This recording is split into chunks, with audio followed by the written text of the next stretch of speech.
3 நாடுகளிலிருந்து சுமார் 3 ட்ரில்லியன் அளவுக்குண்டான முதலீடுகளை அவர் பெற்றுக்கொண்டிருக்கிறார். அமெரிக்கா திவாலா ஆகிக்கிட்டு இருக்குது. அமெரிக்காவுடைய பொருளாதாரம் கீழே விழுந்துகிட்டு இருக்குது. இதை பயன்படுத்தி அவர் என்ன பண்றாருன்னு கேட்டா, இந்த 3 அரபு பணக்கார நாடுகள்கிட்ட இருந்து ட்ரில்லியன் கணக்கான முதலீடுகளை எடுத்து தன்னுடைய நாட்டை வலுப்படுத்துகிற வேலையை அவர் செய்திருக்கிறார். தெளிவாக சொல்ல போனால் அரபு நாட்டு ஆட்சியாளர்களுடைய தலையில மிளகா அரைச்சிருக்கிறாரு. சொல்லுவாங்கன்னா இஸ்லாமியர்கள் தீவிரவாதிகள், இஸ்லாமியர்கள் பயங்கரவாதிகள் என்றெல்லாம் பேசக்கூடியவர்கள் வரலாற்றை திரும்பி பார்க்க வேண்டும். சிலுவையை சுமந்து கொண்டு சிலுவை யுத்தம் என்ற பெயரிலேயே யுத்தம் நடைபெற்றது. எங்கேயாவது குரானை சுமந்து கொண்டு குரான் யுத்தம் என்று சொல்லி ஒன்று நடந்ததை பார்த்திருக்கீங்களா? போகும்போது டொனால்ட் ட்ரம்பை வரவேற்கிறாங்க. இளம் பெண்களை வரிசையாக நிற்க வச்சு அந்த இளம் பெண்கள் தங்களுடைய கூந்தலை அப்படி தலை அங்கே கூந்தலை காட்டுகிற ஒரு டான்ஸ் அவனுக்கு முன்னாடி ஆடி காட்டி அப்படித்தான் அவரை வரவேற்கவே செய்தார்கள். நேரடியாக 6 அரபு நாடுகள் சண்டையிட்டதுல 6 அரபு நாடுகளை 6 நாளில் துவம்சம் பண்ணி விட்டான். 6 நாளில் அரபு நாடுகள் தோத்து போயிருச்சு. என்ன காரணம் கேட்டா, அவன் தன்னை நாடு வேணும் என்கிற உத்வேகத்தில் சண்டைக்கு வந்தான். இவங்க எப்படி போனாங்க? சம்பளத்துக்கு வேலைக்கு போற மாதிரி போனாங்க. வந்த அவர்கிட்ட வரலாடி போடும், நமக்கு என்ன வேண்டி கிடக்கு, இந்த மாதிரி போனாங்க. அதனால அடிச்சு தூக்கிட்டான். இப்ப அது மாதிரி நடக்குதா இல்லையா? பாலஸ்தீனம் 1.5 ஆண்டுகளை தாண்டுகிறது. உலகத்திலேயே ஒரு சின்ன ராணுவம், ஆனா உலகத்திலேயே மாபெரும் ராணுவம், மாபெரும் புலனாய்வு பிரிவு, இல்லாத புலனாய்வு பிரிவுகளே இல்லைங்கிற அளவுக்கு எல்லாத்துக்கும் பிரிச்சு வச்சிருக்காங்க. ராணுவ புலனாய்வு பிரிவு இருக்குது, அதே மாதிரி சைபர் கிரைமுக்கு புலனாய்வு பிரிவு இருக்குது, உள்நாட்டு புலனாய்வு பிரிவு சின்பத் இருக்குது, சைபர் கிரைமுக்கு 8200 வச்சிருக்கான், வெளிநாடுகளை கண்காணிக்கிறதுக்கு மொசாதுன்னு வச்சிருக்கான். எல்லா உலகத்தில் இல்லாத ஆயுதமே இல்லைங்கிற அளவுக்கு எல்லா ஆயுதத்தையும் கொண்டு குவிச்சிருக்கிறான். அந்த ராணுவத்தால 1.5 ஆண்டுகளாக பாலஸ்தீன சுதந்திர ராணுவத்தை தோற்கடிக்க முடியாமல் இருக்கிறதா இல்லையா? பாலஸ்தீன ராணுவம் தொடர்ந்து வெற்றி நடை போட்டுக் கொண்டிருக்கிறது. அவர்கள் தோல்வி அங்கு ஏற்பட்ட இழப்புகளை வச்சு தோல்வியை நம்ம முடிவெடுத்துட கூடாது. அவங்க தோத்துட்டோம், நாங்க ஆயுதத்தை கீழே வைக்கிறோம், இனி சண்டை இல்லைன்னு சொன்னாங்கன்னா தான் தோத்துட்டோம் அர்த்தம். அப்படி எதுவுமே இல்லை. அமெரிக்க அதிபரே அவர்களோட பேச்சுவார்த்தை நடத்தி ஆளை மீட்டுக்கிட்டு போகிற லெவல்ல தான் இருக்குது. யுத்தம் பண்ணி செய்ய முடியலன்னு ஆயிடுச்சு. அதே மாதிரி இஸ்ரேலும் இவ்வளவு நாள் யுத்தம் பண்ணி முழுக்க தோற்று கொண்டிருக்கிறோம், காசாவின் மணலில் புதைந்து கொண்டிருக்கிறோம் என்றுதான் அவர்களே சொல்லிக் கொண்டிருக்கிறார்கள்.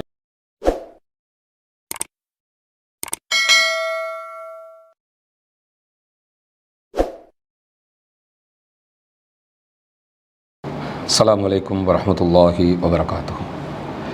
இன்னல் ஹம்தலில்லாஹ் நஹ்மதுஹு வ நஸ்தஈனுஹு வ நஸ்தக்ஃபிருஹு வ நஊது பில்லாஹி மின் ஷுரூரி அன்ஃபுஸினா வ ஸய்யிஆத்தி அமாலினா மை யஹ்திஹில்லாஹு ஃபலா முதில்ல லஹு வ மை யுத்லில் ஃபலா ஹாதிய லஹு. அஷ்ஹது அல்லா இலாஹ இல்லல்லாஹ் வ அஷ்ஹது அன்ன முஹம்மதன் அப்துஹு வ ரசூலுஹு அம்மா பாத். எல்லா புகழும் புகழ்ச்சியும் அல்லாஹ் ஒருவனுக்கே உண்டாகட்டுமாக. அவனுடைய அமைதியும் கருணையும் நபிகள் பெருமானார் ஸல்லல்லாஹு அலைஹி வஸல்லம் அவர்கள் மீதிலும் அவர்கள் காட்டிய வழிப்படி மாத்திரம் வாழக்கூடிய அனைவர்கள் மீதிலும் உண்டாகட்டுமாக.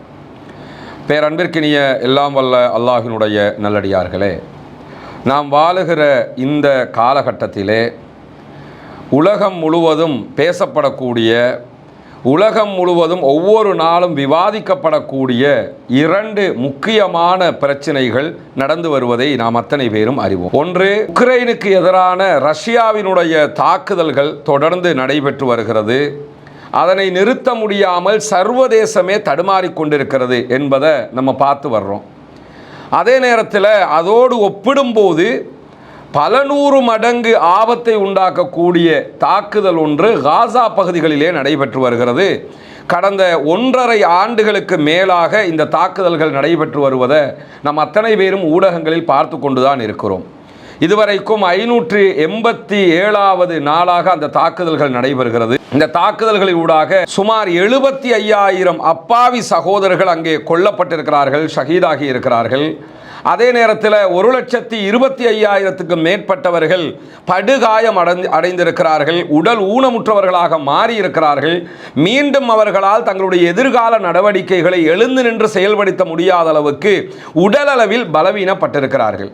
அதே போன்று காசாங்கிற ஒரு அந்த நகரத்தை நம்ம எடுத்துக்கிட்டோம்னா எந்த பகுதிகளுமே மனிதர்கள் வாழ்வதற்கு உகந்ததாக இல்லை என்கிற அளவுக்கு மொத்தமாகவே குண்டுகள் போட்டு அழிக்கப்பட்டிருக்கிறது. குறிப்பாக உலகத்தில் இருக்கக்கூடிய அணு ஆயுதத்தை தவிர மற்ற எல்லா ஆயுதங்களும் காசா பகுதிகளிலே பயன்படுத்தப்பட்டிருக்கிறது என்பதை இன்றைக்கு வரக்கூடிய ஐநாவினுடைய தரவுகள் பிரகாரமே நம்ம புரிந்து கொள்ள முடிகிறது. இந்த அளவுக்கு தொடர்ந்து காசா அழிக்கப்பட்டு கொண்டே இருக்கிறது. மருத்துவமனைகள் மீது தாக்குதல் நடத்தப்படுகிறது, பாடசாலைகள் மீது தாக்குதல் நடத்தப்பட்டது. எந்த ஒரு பாடசாலையோ பல்கலைக்கழகங்களோ பள்ளி வாயில்களோ தாக்குதலுக்கு உள்ளாகாத இடமே கிடையாது என்கிற அளவுக்கு அந்த பகுதிகளில் தாக்குதலை அகோரமாக நடத்தி கொண்டிருக்கிறது இஸ்ரேல். இதனுடைய எதிர் தாக்குதல்களை நடத்தக்கூடிய பாலஸ்தீன விடுதலை அமைப்பினரும் அவர்களுக்கு எதிரான பாரிய தாக்குதல்களை நடத்தி கொண்டிருக்கக்கூடிய அதே நேரத்தில் காசாவில் நடக்கக்கூடிய அநியாயங்களை நம்ம எடுத்துக்கிட்டோம்னா எதிர்கால தலைமுறை கூட இதனால் பல பல ஆண்டுகள் பாதிக்கப்படும் என்கிற அளவுக்கு நிலைமை மாறி இருப்பதை நம்ம கவனிக்க முடிகிறது. ஐநாவினுடைய அறிக்கை மிக தெளிவாக இதை சொல்லிக் கொண்டிருக்கக்கூடிய நேரத்தில் அடுத்த கட்டமாக காசாவில் இருக்கக்கூடிய அப்பாவிகள் யுத்தத்தால் ஒருபுறம் மரணிக்கிறார்கள், மறுபுறமாக உண்பதற்கு உணவில்லாமல், எடுப்பதற்கு மருந்துகள் இல்லாமல், குடிப்பதற்கு தண்ணீர் இல்லாமல் பட்டினிச்சாவை எதிர்கொண்டு வருகிறார்கள் என்கிறது ஐநாவினுடைய ஆய்வறிக்கை. இப்படி முழுவதுமாக கண்ணுக்கு முன்பதாக ஒரு 25 லட்சம் மக்கள் பழிதீர்க்கப்படுகிறார்கள், கொன்று குவிக்கப்படுகிறார்கள், அழிக்கப்பட்டு கொண்டிருக்கிறார்கள். ஆனால் சர்வதேச உலகமே அதை பார்த்து கைகட்டி வேடிக்கை பார்க்கக்கூடிய காட்சிகளை நம்ம தொடர்ந்து அவதானிக்க முடிகிறது. இந்த மாதிரியான ஒரு சூழல் இருக்கிற நேரத்தில் தான் இந்த காசாவினுடைய பிரச்சனை அல்லது பாலஸ்தீனத்தினுடைய பிரச்சனை முடிவுக்கு வந்துவிடும் என்கிற ஒரு நம்பிக்கை எங்க வந்ததுன்னு சொன்னா, அரபு நாடுகளுக்கு, குறிப்பாக சவுதி அரேபியாவுக்கும் UAE, கத்தார் ஆகிய நாடுகளுக்கும் அமெரிக்க அதிபர் டொனால்ட் ட்ரம்ப் பயணிக்க இருக்கிறார் என்கிற செய்திகள் வெளியானது. கடந்த 3 நாட்களாக 13, 14, 15 ஆகிய நாட்கள் அவர் 3 நாட்களுக்கும் பயணம் செய்து மீண்டும் அவர் அமெரிக்காவுக்கு திரும்பி இருக்கிறார்.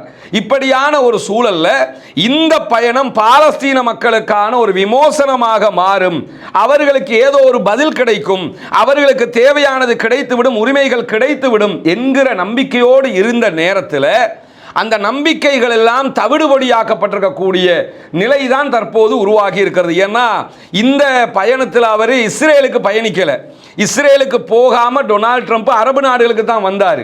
அரபு நாடுகளுக்கு வந்தவர் அரபு நாடுகளோட பில்லியன் கணக்கான ஒப்பந்தங்களை செய்திருக்கிறார். 3 நாடுகளிலிருந்து சுமார் 3 ட்ரில்லியன் அளவுக்குண்டான முதலீடுகளை அவர் பெற்றுக் கொண்டிருக்கிறார். அமெரிக்கா வந்து திவாலாகிக்கிட்டு இருக்குது, அமெரிக்காவுடைய பொருளாதாரம் கீழே விழுந்துகிட்டு இருக்குது. இதை பயன்படுத்தி அவர் என்ன பண்றாருன்னு கேட்டா, அரபு இந்த 3 அரபு பணக்கார நாடுகள்கிட்ட இருந்து ட்ரில்லியன் கணக்கான முதலீடுகளை எடுத்து தன்னுடைய நாட்டை வலுப்படுத்துகிற வளப்படுத்துகிற வேலையை அவர் செய்திருக்கிறார். தெளிவாக சொல்ல போனால் அரபு நாட்டு ஆட்சியாளர்களுடைய தலையில மிளகா அரைச்சிருக்கிறாருங்கிறது மட்டும் தெளிவாக தெரிகிறது. இந்த நேரத்தில் ஒரு முக்கியத்துவப்படுத்தப்பட்ட ஒரு இடம் என்னன்னு கேட்டா, சிரியா பற்றிய பிரச்சனை. நமக்கு தெரியும், சிரியாவில் அசாதுடைய ஆட்சி கவிழ்க்கப்பட்டதற்கு பிறகு அந்த பகுதிகளை HTC என்கிற ஒரு அமைப்பினர் கைப்பற்றி கொண்டார்கள். இந்த அமைப்பை பொறுத்தவரையில் அவர்கள் ஆரம்பத்தில் அமெரிக்கா உள்ளிட்ட அனைத்து நாடுகளாலும் பயங்கரவாதிகளாக அறிவிக்கப்பட்டவர்கள். அதனுடைய தலைவராக இருக்கக்கூடிய அகமது அல் ஷாரா இன்றைக்கு சிரியாவுடைய அதிபராக அறிவிக்கப்பட்டிருக்கிறவர். இவருடைய தலைக்கு $10 மில்லியன் அறிவித்திருந்தது அமெரிக்க அரசாங்கம். ஆனா அதே அகமது அல் ஷாராவோட சவுதி அரேபியாவில் வைத்து டொனால்ட் ட்ரம்ப் கைகுலுக்கி சந்திக்கிறார். அவருக்கு தான் $10 மில்லியன் அமெரிக்க டாலர் தருவோம், இவரை கண்டுபிடிச்சிட்டாங்க என்று சொல்லி சொன்னவங்க அவரோடு உலாவிக் கொண்டிருந்த காட்சிகளை எல்லாம் பார்த்தோம். அப்ப என்ன அர்த்தம்னு கேட்டா, நாங்கள் ஒரு கட்டத்தில் நாங்கள் யாரையாவது தீவிரவாதின்னு சொன்னா அவர் பயங்கரவாதி, நாங்க நல்லவர் என்று சொன்னா நல்லவர் என்கிற விதமான ஒரு நிலை உருவாகி இருக்கிறதா இல்லையா? இவ்வளவு விஷயங்கள் எல்லாம் இதுக்குள்ள நடந்தது. ஆனா காசா பற்றிய விஷயத்தை எடுத்துக்கிட்டோம்னா, காசாவில் இந்த உடனடியாக யுத்த நிறுத்தம் வந்துடும், இல்லைன்னு சொன்னா பாலஸ்தீனத்துக்கு நாங்கள் சுதந்திரம் கொடுத்துருவோம், இந்த மாதிரியான எந்த வார்த்தைகளும் வெளிப்படையாக பேசப்படவில்லை. அவர் முரண்பட்ட 2 விஷயங்களை மட்டும் கத்தாரில் பேசி இருக்கிறாரு. காசா தொடர்பாக ஆரம்பத்தில் ஒன்று பேசுறாரு, பிறகு ஒன்று பேசுறாரு. பிறகு பேசுறதுல என்ன சொல்றாருன்னா, இது ஒரு சுதந்திர நாடு என்கிற அளவுக்கு நம்ம கொண்டு போகணும் என்கிற செய்திகளை சொல்லி இருக்கிறாரே தவிர வேறு எதுவுமே அங்கு நடைபெறவில்லை. நபிகள் நாயகம் ஸல்லல்லாஹு அலைஹி வஸல்லம் அவர்கள் சொன்ன ஒரு நபி மொழி அகமதிலே பதிவு செய்யப்பட்டிருக்கிறது.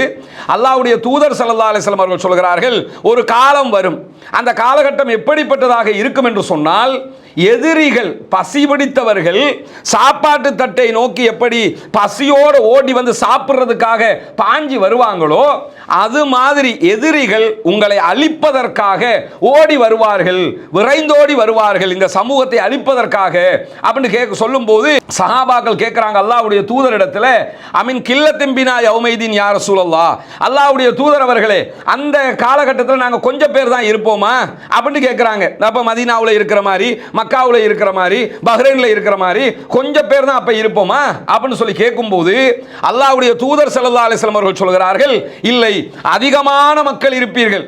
எந்த அளவுக்கு அதிகமாக இருப்பீங்கன்னு சொல்லி சொன்னால், வெள்ளத்தில் அடித்து செல்லப்படுகிற சருகுகள் அளவுக்கு, வெள்ளத்தில் அடித்து செல்லப்படுகிற நுரைகள் அளவுக்கு நீங்கள் இருப்பீர்கள்.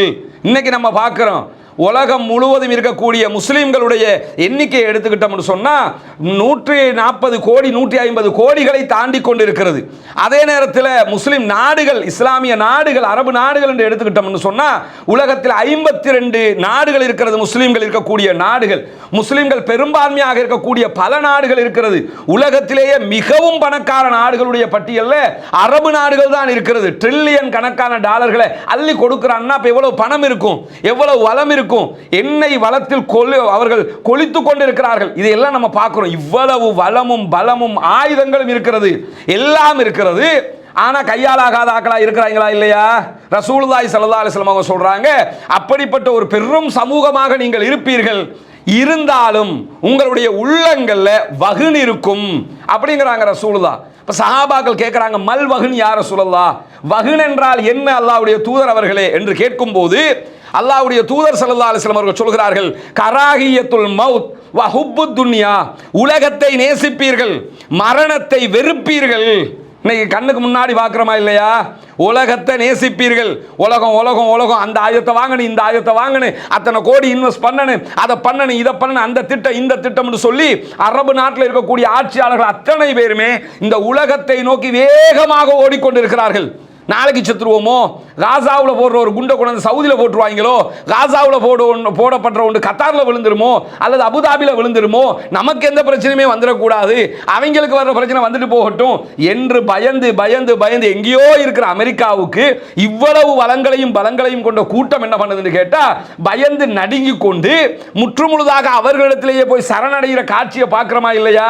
என்ன காரணம்னு சொன்னால், கராஹியத்துல் மௌத், மரணத்தை வெறுப்பார்கள். செத்துருவோமோங்கிற பயம் உள்ளத்துக்கு வந்துருச்சு. அதே மாதிரி ஹுப்பு துன்யா, உலக ஆசை அவர்களுக்கு மலிவாக கிடைத்து கொண்டிருக்கிறது. உலகத்தை பற்றிய நேற்று வருகிற காட்சியெல்லாம் பார்த்திருப்பீங்க. அவனை வரவேற்கிற காட்சிகளை கூட நீங்க பார்த்தீங்கன்னா ஒரு சிறிய இஸ்லாமிய வழிமுறை கூட அங்கே கிடையாது. குறிப்பாக கடைசியில் யுஏஇக்கு போகும்போது டொனால்ட் ட்ரம்பை வரவேற்கிறாங்க. இளம் பெண்களை வரிசையாக நிற்க வச்சு அந்த இளம் பெண்கள் தங்களுடைய கூந்தலை அப்படி தலை அங்கே இங்கே கூந்தலை காட்டுகிற ஒரு டான்ஸை அவனுக்கு முன்னாடி ஆடி காட்டி அப்படித்தான் அவரை வரவேற்கவே செய்தார்கள். இஸ்லாத்தினுடைய வழிமுறை என்பது, இஸ்லாம் காட்டிய நெறிமுறை என்பது கிஞ்சிற்றும் இல்லாத, ஒன்றுக்கும் உதவாத ஒப்பற்ற ஒரு ஆட்சியாக மாறி இருக்கிற காட்சிகள் நம்ம பார்க்க முடிகிறது. இந்த நிலைமை வரும்னாங்க ரசூலுல்லாஹ். இப்படி ஆகுவாங்கன்னாங்க. இவங்கள்ட்ட போய் அப்பாவி மக்கள் கொல்லப்படுகிறார்கள், அநியாயம் இழைக்கப்படுகிறார்கள், நீங்கள் பார்க்க மாட்டீர்களா, கேட்க மாட்டீர்களா என்று சொன்னால் அது நியாயமாக இருக்குமா? உக்ரைன் தொடர்பாக பேச்சுவார்த்தை நடத்துகிறார்கள்.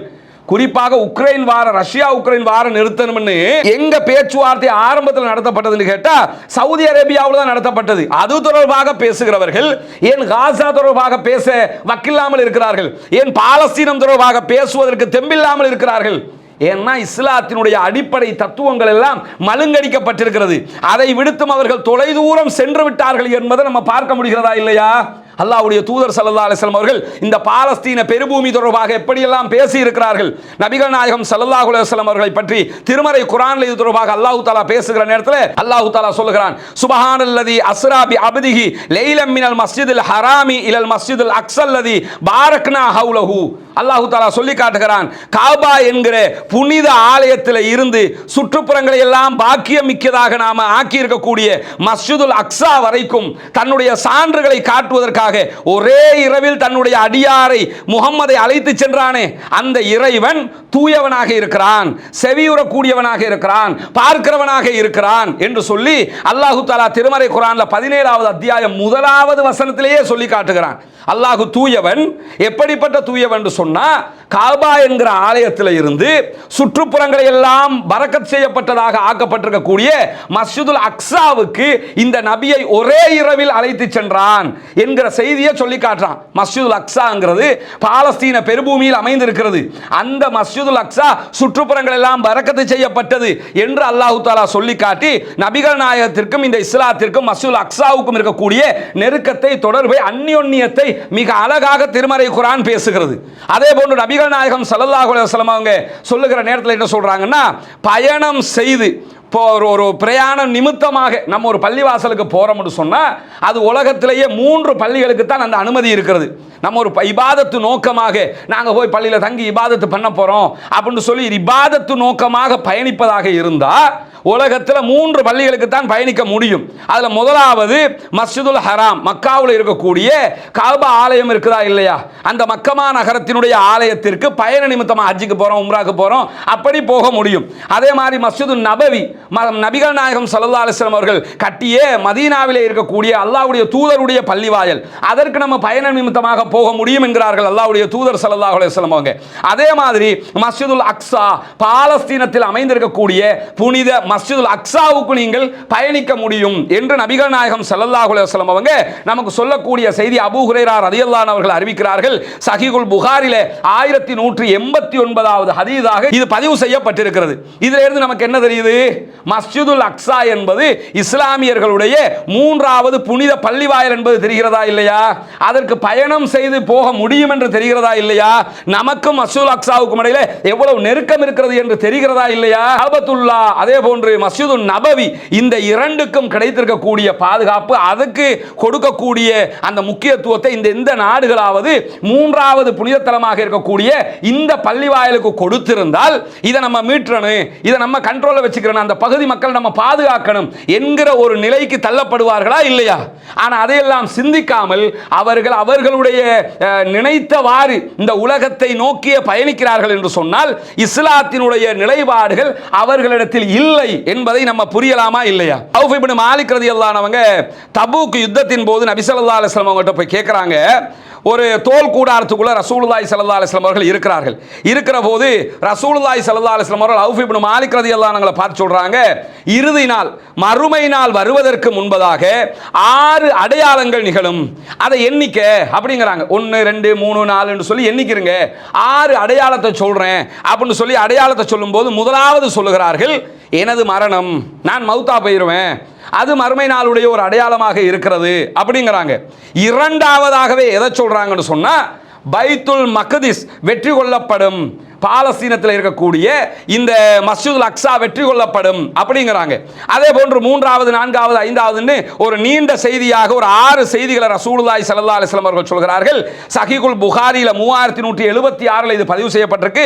அகமதுல இடம்பெறக்கூடிய ஹதீஸ்ல அவர் நான் எண்ணிக்கொண்டேன் 1 2 3 4 என்று எண்ணிக்கிட்டேன் அப்படின்னு சொல்லி பதிவு செய்யப்பட்டிருக்கிறது. இந்த நபிமொழியை நம்ம எடுத்துக்கிட்டோம்னு சொன்னா இதுல இரண்டாவதாக அல்லாஹ்வுடைய தூதர் ஸல்லல்லாஹு அலைஹி வஸல்லம் அவர்கள் மறுமை நாளுடைய அடையாளங்களில் ஒன்றாக மஸ்ஜிதுல் அக்ஸா, பைத்துல் மக்திஸ் கைப்பற்றப்படும், அதை முஸ்லிம்கள் கைப்பற்றுவார்கள் என்கிற ஒரு முன்னறிவிப்பை சொல்கிறார்களா இல்லையா?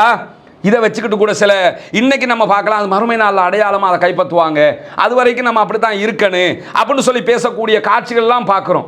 ஒரு ஒரு ஒரு முன்னறிவிப்பு வந்துருச்சுன்னு சொன்னால் அதை வச்சே நம்ம கையால் ஆகாதவங்களாக இருந்துக்கிறலாம், அதை மகதி வந்து பார்த்துக்குருவாரு, மகதியை பின்னாடி பார்ப்போம், நம்ம அவர் பார்த்துக்குருவாரு இவர் பார்த்துக்குருவாருன்னு சொல்லி அப்படி விட்டு விட்டு நம்ம சும்மா இருந்தால் போதும் என்று சொல்லி இருக்கக்கூடிய காட்சிகள் இந்த சமூகத்துக்கு மத்தியில் பார்க்குறோமா இல்லையா? நபிகள் நாயகம் ஸல்லல்லாஹு அலைஹி வஸல்லம் உடைய இந்த முன்னறிப்பை பொறுத்தவரையில் பைத்துல் மக்திஸ் ஆரம்பத்தில் ஹெர்குலிஸ் மன்னருடைய கட்டுப்பாட்டில் இருக்கிறது.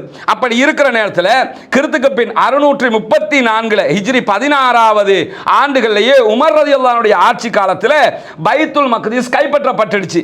அமீனு ஹாதிஹில் உம்மா என்று சொல்லி நபிகள் நாயகம் ஸல்லல்லாஹு அலைஹி வஸல்லம் அவங்க அபூ உபைதா ரலியல்லாஹு அன்ஹு அவர்களை போற்றி புகழ்ந்திருக்கிறார்கள். இந்த அபூ உபைதா ரலியல்லாஹு அன்ஹுடைய தலைமையில் தான் உமர் இப்னு கத்தாப் ரலியல்லாஹு ஆட்சி காலத்தில் மஸ்ஜிதுல் அக்ஸா வெற்றி கொள்ளப்பட்டது. ரசூலுல்லாஹி ஸல்லல்லாஹு அலைஹி வஸல்லம் அவங்க சொன்ன முதலாவது முன்னறிவிப்பு நிகழ்ந்தேறி விட்டது. ரசூலுல்லாஹ் மரணிக்கிறார்கள், அதற்கு பிறகு மஸ்ஜிதுல் அக்ஸா கைப்பற்றப்படும் என்றார்கள். உமர் இப்னு கத்தாப் ரலியல்லாஹு அன்ஹு அவர்கள் கைப்பற்றி கொண்டார்கள். கைப்பற்றினது மட்டுமில்லை, நாங்கள் அதை கைப்பற்றிட்டோம், அங்கிருந்த யூதர்கள் அவர் வெளியேற்றல, அவங்களையும் அங்கேயே வாழ வைத்தார், அவர்களுக்குரிய அனைத்தையும் செய்து கொடுத்தார். எந்த ஆட்சியாளராவது அப்படி அவங்களை பார்ப்பாரா? அவர் யாரையுமே வெளியேற்றல, நீங்க அங்கேயே வாழலாம்னு சொல்லி அதுக்குரிய வழிமுறைகளை எல்லாம் செய்து கொடுத்தார். அதுக்கு பிறகு நம்ம பார்த்தோம்னா சிலுவை யுத்தம் நடைபெற்றது, பெரிய அழிவை உண்டாக்கிய யுத்தம். அந்த சிலுவையை சுமந்துகிட்ட இப்ப சொல்லுவாங்கன்னா இஸ்லாமியர்கள் தீவிரவாதிகள், இஸ்லாமியர்கள் பயங்கரவாதிகள் என்றெல்லாம் பேசக்கூடியவர்கள் வரலாற்றை திரும்பி பார்க்க வேண்டும். சிலுவையை சுமந்து கொண்டு சிலுவை யுத்தம் என்ற பெயரிலேயே யுத்தம் நடைபெற்றது. எங்கேயாவது குரானை சுமந்து கொண்டு குரான் யுத்தம் என்று சொல்லி ஒன்று நடந்ததை பார்த்திருக்கீங்களா? எங்கேயும் பார்க்க முடியாது. சிலுவை யுத்தம் என்கிற பெயர்ல ஒரு யுத்தம் நடைபெற்றது. அந்த சிலுவை யுத்தத்தின் போது கிறிஸ்துக்கு பின் 1096 இருந்து 1210 வரைக்கும் ஒரு நீண்ட நெடுங்காலம் நடைபெற்ற யுத்தம் அது. அந்த யுத்தத்தில் மஸ்ஜிதுல் அக்ஸாவை இஸ்லாமியர்கள் இழந்து விட்டார்கள். நம்ம கைக்கு வருகிறது, பிறகு நம்ம இழந்துட்டோம். அந்த முன்னறிவிப்பு நடந்து முடிஞ்சிருச்சு என்று அர்த்தம். திரும்ப அந்த முன்னறிவிப்பு எப்ப நிகழும்னா மறுமை நாளுடைய அடையாளமாக நிகழ்வதற்கான கடைசி கட்டம் இருக்கிறது. அது இன்னைக்கு நாளுக்கு மறுமை நாளுடைய அடையாளமாக நிகழ இருக்கிறது.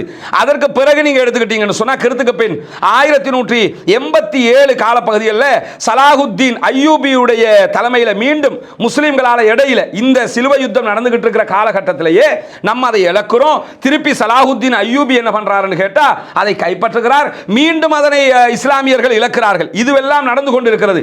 மீண்டும் அது கைப்பற்றப்படுகிறது. கைப்பற்றப்பட்டதற்கு பிறகு துருக்கியை தலைமையகமாக கொண்ட உஸ்மானிய பேரரசு, ஒட்டோமான் கலிஃபேட் என்று சொல்லுவாங்க.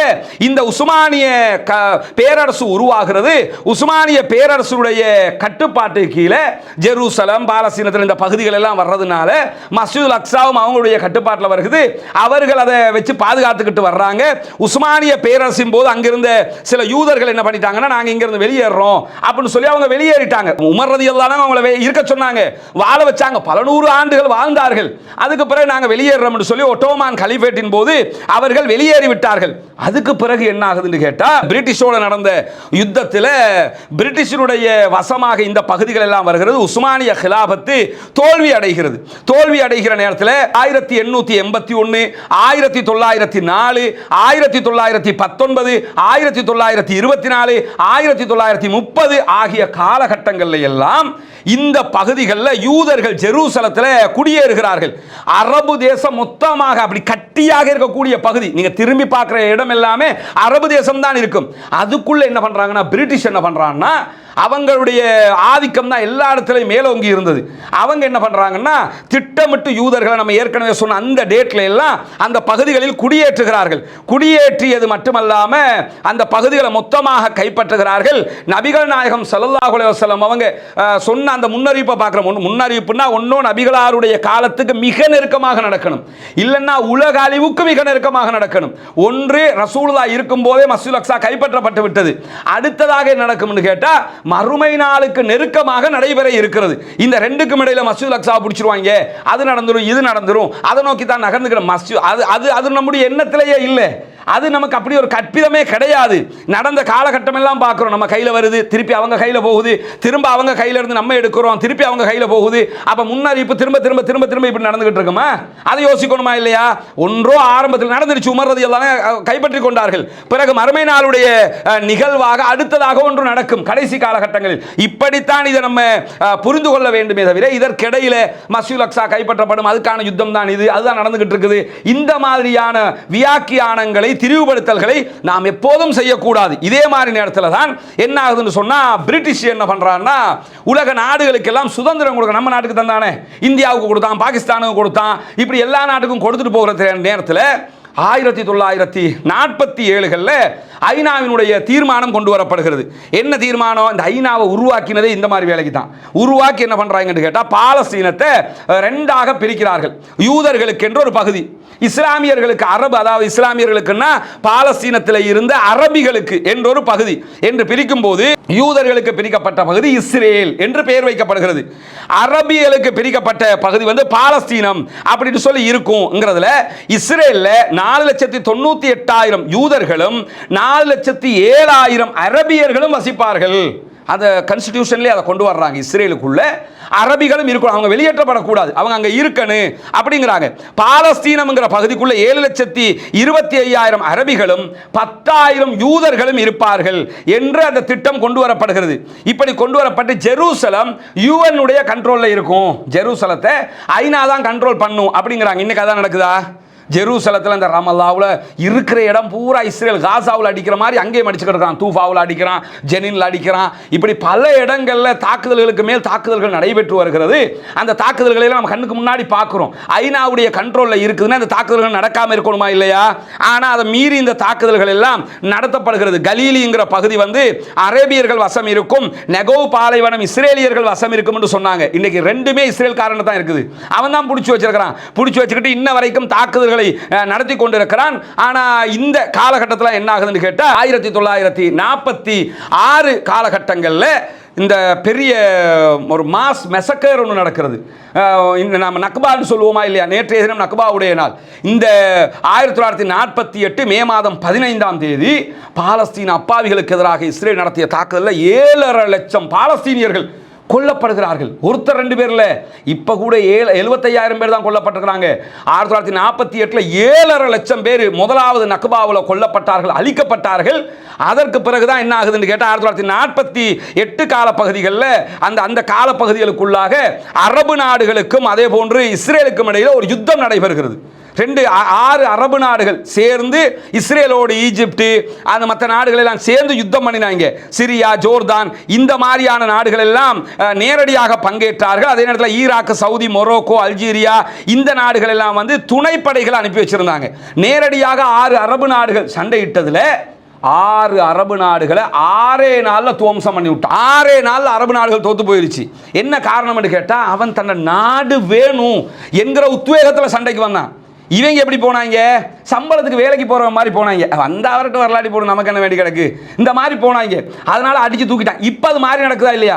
பாலஸ்தீனம் 1.5 ஆண்டுகளை தாண்டுகிறது. உலகத்திலேயே ஒரு சின்ன இராணுவம், ஆனால் உலகத்திலேயே மாபெரும் இராணுவம், மாபெரும் புலனாய்வு பிரிவு, இல்லாத புலனாய்வு பிரிவுகளே இல்லைங்கிற அளவுக்கு எல்லாத்துக்கும் பிரித்து வச்சிருக்காங்க. இராணுவ புலனாய்வு பிரிவு இருக்குது, அதே மாதிரி சைபர் கிரைமுக்கு புலனாய்வு பிரிவு இருக்குது, உள்நாட்டு புலனாய்வு பிரிவு ஷின்பத் இருக்குது, சைபர் கிரைமுக்கு 8200 வச்சிருக்கிறான், வெளிநாடுகளை கண்காணிக்கிறதுக்கு மொசாதுன்னு வச்சிருக்கிறான்.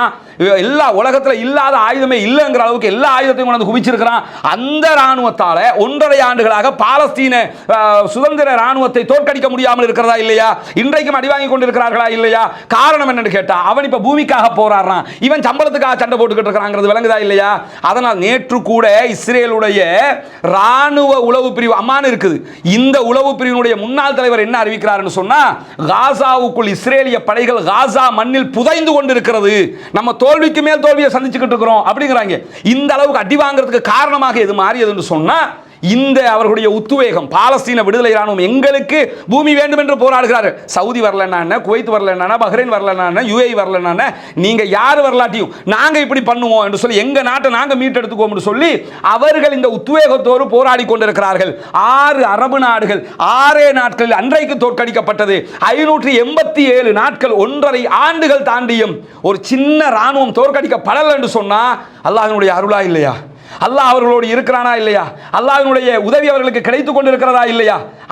அந்த வெற்றி அவர்களை சுவைத்துக் கொண்டிருக்கிறார்களா? தளபதிகளை இழக்கிறார்கள், நிறைய தலைவர்களை இழந்திருக்கிறார்கள். அதெல்லாம் நத்திங். அது அப்படி நடக்கும். யுத்தம் வந்துட்டா தளபதிகள் கொல்லப்பட மாட்டார்களா? எத்தனை தளபதிகளை இஸ்லாமிய சாம்ராஜ்யம் நபிகள் நாயகம் அவர்கள் உயிரோடு இருக்கும் போது யுத்த களங்களில் இழந்திருக்கிறார்கள். எத்தனையோ தளபதிகள் மரணித்திருக்கிறார்கள், ஷஹீதாகி இருக்கிறார்கள். அதுபோன்று காசாவினுடைய யுத்தத்தில் நடக்காதா? அதெல்லாம் நடக்கிறது. நடந்தாலும் அவர்கள் வெற்றியை நோக்கி சென்று கொண்டிருக்கிறார்கள் என்பதற்கு எது ஆதாரம்? நம்ம என்ன பார்ப்போம், 75,000 பேர் கொல்லப்படுவாங்க யுத்தத்தில், அது நடக்கும். ஆனா இதுவரைக்கும் தாக்கு பிடிக்கிறானா இல்லையா? இந்த நிமிஷம் வரைக்கும் ஏவுகணை அட்டாக் பண்றானா இல்லையா? இந்த நிமிஷம் வரைக்கும் ராக்கெட் தாக்குதல் நடக்குதா இல்லையா? இந்த நிமிஷம் வரைக்கும் இஸ்ரேலிய படைகள் முந்த நாள் கூட 19 பேர் இஸ்ரேல் ராணுவத்தை சேர்ந்தவர்கள் கொல்லப்பட்டிருக்கிறார்கள். அப்படி என்றால் 19 பேரை ஒரே இடத்துல கொல்லுகிற அளவுக்கு இவர்களுடைய ராணுவம் பலமிக்கதாக மாறி இருக்கிறதா இல்லையா?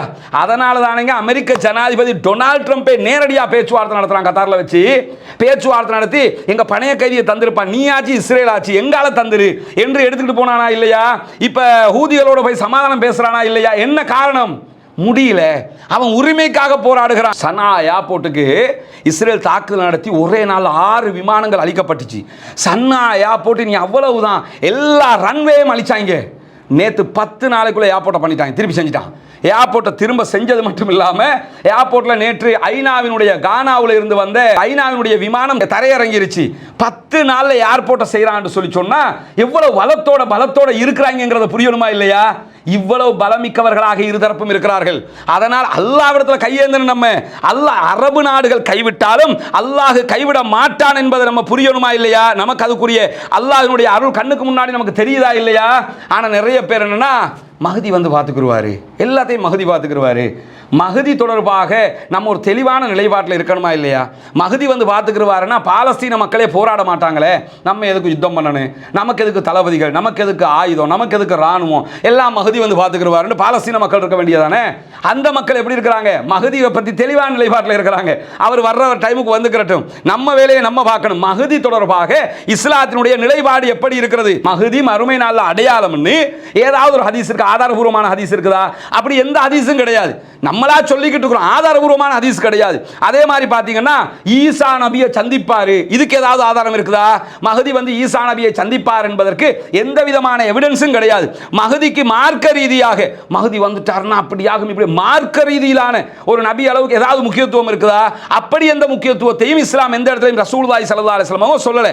அதே மாதிரி பைத்துல் மக்திஸ் மஸ்ஜிதுல் அக்ஸாவை மஹதி வந்து கைப்பற்றுவாரு, இப்படி எல்லாம் நம்ம உலமாக்கள் பேசுறாங்க. எங்கேயாவது ஆதாரம் இருக்குதா? சும்மா சும்மா அடிச்சு விடுறது, அவர் வந்தா செஞ்சிருவார் போல இவரா கற்பனை பண்ணிக்கிறது.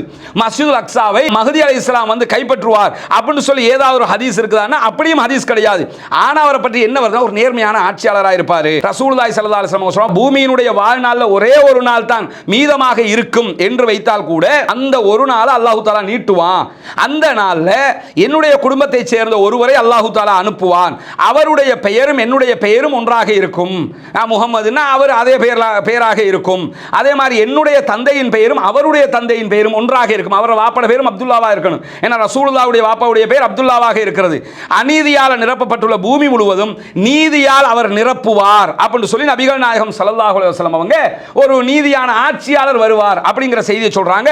அபூ தாவூதுல இந்த செய்தி பதிவு செய்யப்பட்டிருக்கு. அதே மாதிரி அரபு தேசத்தை என் பெயருடைய என்னுடைய குடும்பத்தை சேர்ந்த ஒருவர் ஆட்சி செய்கிற வரைக்கும் உலகம் அழியாது அப்படிங்கிறாங்க. அப்ப ரசூலுல்லாஹ்வுடைய குடும்பத்தை சேர்ந்த ரசூலுல்லாஹ்வுடைய பெயரை கொண்ட ரசூலுல்லாஹ்வுடைய தகப்பனாருடைய பெயரை அவருடைய தகப்பனார் கொண்ட விதமான ஒருவர் வந்து அரபு தேசத்தை ஆட்சி செய்வார் என்று திருமிதியில ஒரு ஹதீஸ் பதிவு செய்யப்பட்டிருக்கு. இந்த ரெண்டு தான் மஹதி தொடர்பாக வரக்கூடிய தெளிவான செய்திகளாக இருக்கிறது. அவர் ஒரு ஆட்சியாளர், அவர் வர்ற காலத்துக்கு வருவார், மஹதி வந்து பார்த்துக்குருவாரு, மஹதி வந்து மஸ்ஜிதுல் அக்ஸாவை கைப்பற்றுவார், மஹதி வந்து ஈசா அலைஹிஸ்ஸலாத்தோட சேர்ந்துக்குருவார். இதுக்கெல்லாம் ஆதாரம் இருக்குதா? அப்ப மஹதி மஹதி மஹதி என்னன்னா இது இந்த போராட்ட குணத்தோடு நின்று தங்களுடைய நாட்டை மீட்டுக் கொள்வதற்காக சுதந்திரத்துக்காக போராடுகிறார்களே அவர்களையும் மழுங்கடிக்க செய்கிற பேச்சுக்கள் இது. சுதந்திரம் நம்ம எதுக்கு போராடணும், அதான் மஹதி வந்து பார்த்துக்குருவாராமே அப்படின்னு இருந்துருவானா இல்லையா? உண்மையிலேயே அவர் வந்து பார்த்துக்குருவாருன்னா அது வேற விஷயம். அவர் தொடர்பாக அப்படி ஒரு செய்தி சொல்லப்படவில்லை. எனவே இந்த யுத்தத்தை பொறுத்தவரையில் பாலஸ்தீன ராணுவம் தொடர்ந்து வெற்றி நடை போட்டுக் கொண்டிருக்கிறது. அவர்கள் தோல்வி அடை அங்கு ஏற்பட்ட இழப்புகளை வச்சு தோல்வின்னு நம்ம முடிவெடுத்துடக்கூடாது. அவங்க தோத்துட்டோம், நாங்கள் ஆயுதத்தை கீழே வைக்கிறோம், இனி சண்டை இல்லைன்னு சொன்னாங்கன்னா தான் தோத்துட்டோம் அர்த்தம். அப்படி எதுவுமே இல்லை. அமெரிக்க அதிபரே அவர்களோட பேச்சுவார்த்தை நடத்தி ஆளை மீட்டுக்கிட்டு போகிற லெவலில் தான் இருக்குது. யுத்தம் பண்ணி செய்ய முடியலன்னு ஆயிடுச்சு. அதே மாதிரி இஸ்ரேலும் இவ்வளவு நாள் யுத்தம் பண்ணி முழுக்க முழுக்க தோற்று கொண்டிருக்கிறோம், காசாவின் மணலில் புதைந்து கொண்டிருக்கிறோம் என்றுதான் அவர்களே சொல்லிக் கொண்டிருக்கிறார்கள். இப்படி இருக்கிற போது அந்த மக்களுக்காக நாம் பிரார்த்தனை செய்ய வேண்டும், அந்த மக்களுக்காக அல்லாஹ்விடத்திலே கையேந்த வேண்டும். பாலஸ்தீனம் வெற்றி பெற வேண்டும், பாலஸ்தீனம் சுதந்திரம் அடைய வேண்டும் என்று அல்லாஹ்விடத்திலே கையேந்தி கேட்கிற அதே நேரம் ஜனநாயக ரீதியாகவும் அந்த மக்களுக்காக நாம் போராட வேண்டும், போராட கடமைப்பட்டிருக்கிற அதே நேரம் குனூத்து நாசிலாவை ஒவ்வொரு தொழுகைகளிலும் நாம் ஓத வேண்டும் என்கிற உயரிய கோரிக்கைகளோடு முடித்துக் கொள்கிறேன். வாஹிரு தஅவானா அல்ஹம்துலில்லாஹி ரப்பில் ஆலமீன்.